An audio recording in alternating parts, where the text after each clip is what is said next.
یہ سوال social media پر ایک نہیں کئی دفعہ آیا ہے کہ یہ بتائیں کہ مہنگائی جو ہے اس پہ کیسے قابو پائیں گے. مہنگائی جو ہے اس سے ہمارے بہت برے حالات ہیں اور ہمیں آپ میں امید تو نظر آتی ہے لیکن مہنگائی جو ہے وہ کم نہیں ہو رہی. میں اپنی قوم کے سامنے پہلے بھی اس کے بار بار جواب دے چکا ہوں. دیکھیں یہ مجھے سب سے زیادہ چیز جو رات کو اگر مجھے نیند نہیں آتی تو اسی چیز پہ آتی ہے مہنگائی کے اوپر, اور مہنگائی خاص طور پہ ان چیزوں پہ جو کہ عام آدمی استعمال کرتا ہے.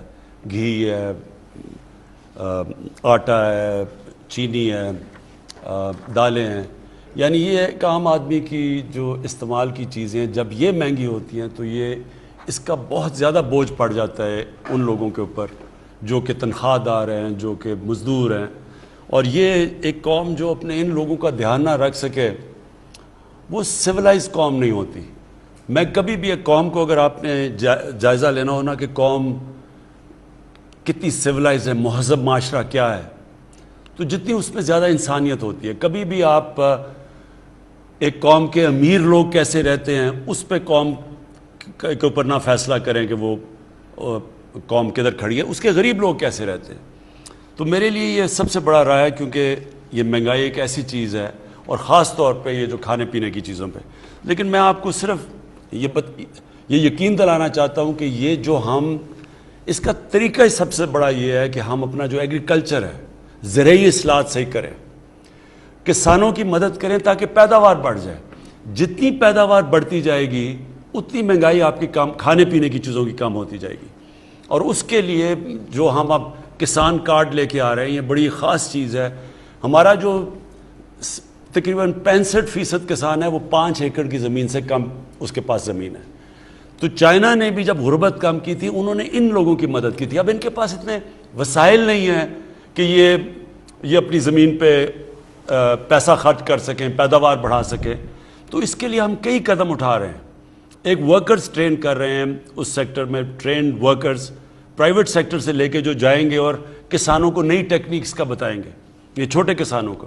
پھر ان کے لیے کسان کارڈ آیا ہے جو کہ ان کی مدد, ان کو سبسڈائز, ان کو کم خرچوں پہ کھادیں دے گا, ان کو کریڈٹ دے گا. جو ابھی وہ آرتی کے پاس جانا پڑتا ہے, بڑا پیسہ خرچ کرنا پڑتا ہے, ان کے لیے کیڑے مارنے والی دوائیں, یعنی ان کی مدد کریں گے کہ وہ پیداوار اپنی بڑھائیں.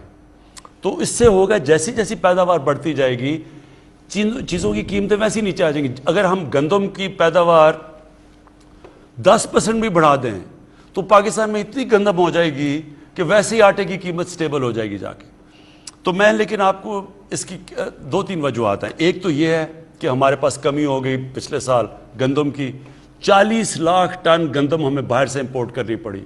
باہر گندم زیادہ مہنگی تھی, اور میں جب گندم مہنگی ہوتی ہے باہر سے تو یہ ہو ہی نہیں سکتا کہ پاکستان کی گندم مہنگی نہ ہو, یعنی ہمارا آٹا مہنگا نہ ہو.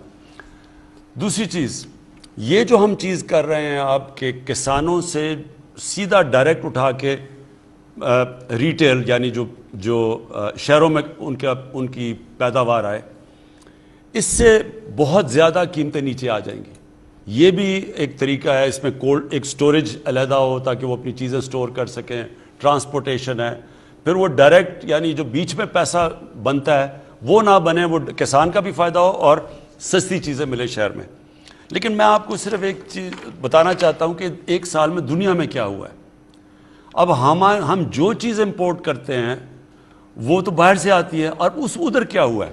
جون 20 سے لے کے مئی, اس سال کی مئی تک, یعنی پچھلی جون سے لے کے اس مئی تک تقریباً 1 سال میں تیل کی قیمت 100% بڑھ گئی. یعنی کہ ایک وقت پہ تیل تھا تقریباً 34 روپے کا اور اب پہنچ گیا ہے تقریباً 67 روپے کا. تو پاکستان میں تیل اس دور پہ کتنا بڑھا کیونکہ ہم نے پوری کوشش کی کہ لوگوں کے اوپر نہ اس کا اثرات جائے. اگر ہم تیل بھی 100% پیٹرول اور ڈیزل بڑھا دیتے تو ساری ٹرانسپورٹ مہنگی, ہر چیز مہنگی ہو جانی تھی.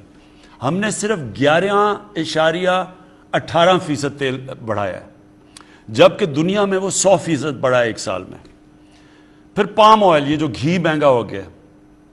گھی دنیا کے اندر کیونکہ ہم باہر سے سارا ہمارا پام آئل پتہ نہیں 4.5 ارب یا 5.5 ارب کی ہمیں امپورٹ کرتے ہیں پام آئل کی, تو دنیا میں پام آئل بڑھا ہے 70% پام آئل بڑھا ہے دنیا میں. پاکستان میں ہم نے صرف 27% بڑھایا ہے. پھر یوریا اور ڈی اے پی, یہ جو کسان استعمال کرتے ہیں, وہ 74% دنیا میں بڑھا ہے اسی وقت میں. ہم نے صرف 16% بڑھا ہے. کوشش پوری کی ہے کہ جو باہر سے چیزیں آئیں وہ پورا اس کا بوجھ عوام پہ نہ پڑے. اس کا صرف بوجھ گورنمنٹ نے اٹھایا ہے. تو انشاءاللہ ہماری پوری کوشش ہے کہ ہم آگے جا کے اور آپ کے لیے اپنی قوم کو بچانے کے لیے کہ باہر سے مہنگائی نہ ہو، ہم کوشش کریں گے آگے سے ڈی اے پی بھی پاکستان میں ہی بنے، کیونکہ یہاں فاسفورس ہمارے پاس فاسفیٹ ہے، ہم اس کے یہاں بھی بنا سکتے ہیں، اب تک امپورٹ کرتے رہے ہیں. ہم پام آئل کو بھی کوشش کر رہے ہیں کہ پاکستان میں کوسٹل بینڈ کے اوپر ہم پام آئل کا کریں، اس کی ریپلیسمنٹ کریں تاکہ باہر پریشر نہ پڑے. زیتون سارے اس وقت پختونخوا اور بلوچستان کے شمال میں ہم پوری کوشش کر رہے ہیں کہ وہاں زیتون کا انقلاب آ جائے.